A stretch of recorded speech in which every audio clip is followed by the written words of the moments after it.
நம சிவாய. சிவாய நமக.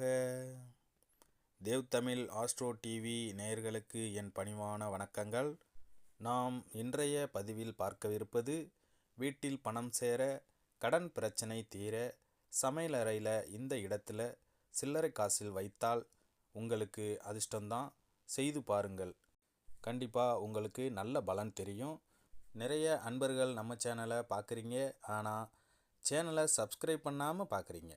அதனால் நம்ம சேனலை சப்ஸ்கிரைப் பண்ணிவிட்டு பக்கத்தில் இருக்கிற பெல் ஐக்கானை கிளிக் பண்ணி ஆளுங்கிற ஆப்ஷனையும் கிளிக் பண்ணி ஒரு சின்ன சப்போர்ட் பண்ணுங்கள். அப்போ தான் நான் போடுற இது போன்ற பதிவுகள் உங்களுக்கு உடனுக்குடன் வந்து சேரும். வீடியோவை ஸ்கிப் பண்ணாமல் முழுசாக பாருங்கள். அப்போ தான் நான் சொல்கிற பரிகாரம் உங்களுக்கு என்னங்கிறத முழுமையாக தெரியும். வாங்க இன்றைய பதிவை பார்க்கலாம். வீட்டில் பணம் காசு சேர